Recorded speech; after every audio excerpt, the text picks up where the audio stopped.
Mike Anderson in the Reno Fly Shop doing your on-the-water report from the Truckee River. Truckee River is flowing at 1600 CFS. The river has been fishing really well. You just have to look at the river a little bit differently than you normally would when we're fishing 500-600 CFS. You're really going to be looking for seams in the water. Seams are going to be your friend. Structure is going to be your friend. And kind of what you see behind me there, we're on the inside bend at one of the part of the river here. And you can see the nice soft water here meeting the fast water here. The fish are going to sit right along that seam there.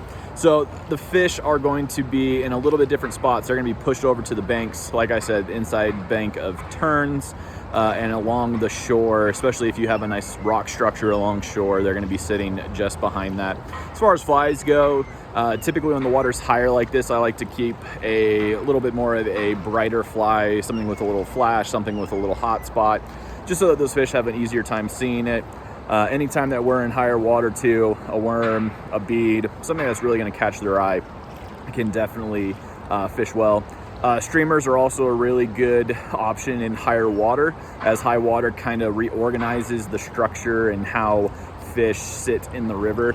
So casting a larger streamer into the fast water and then letting it swing or actively moving it into the slower water across that seam can be really effective. Or if you do European style, a jig streamer bounced right along that seam and then brought across the current as the drift goes down below you, can be really effective. Well, we are booking trips on the Truckee River. We're focusing more June and beyond, but we are booking in May. You can always call the shop and get more information about that, just kind of on a week-to-week basis.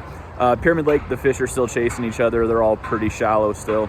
The most effective way to catch them that we found is to focus on the fish that are deeper that you can't see. Just like I've said in my past reports, the ones that are shallow really aren't going to be biting. They're cool to see, sometimes a little frustrating, but there are fish still deeper that are going to be feeding. One thing that's kind of changed out there is we have noticed that the fish have dropped in depth. The ones that are feeding a little bit well are anywhere from 6 to about 10 feet. So look for a good drop off again. And then don't get caught up in trying to cast those little guys, or the shallow ones, excuse me. The strip bite has worked well as well. You just have to be careful with that many fish schooling around. It's very easy to foul hook and snag those fish, and make sure your line is sinking all the way to the bottom. And when you pick up your when you pick up your retrieve to recast, just be really careful that you're not doing any sudden jerks or movements that can hook them poorly. So we're gonna have plenty of water this year, so we're looking forward to a great summer. I will talk to you all soon.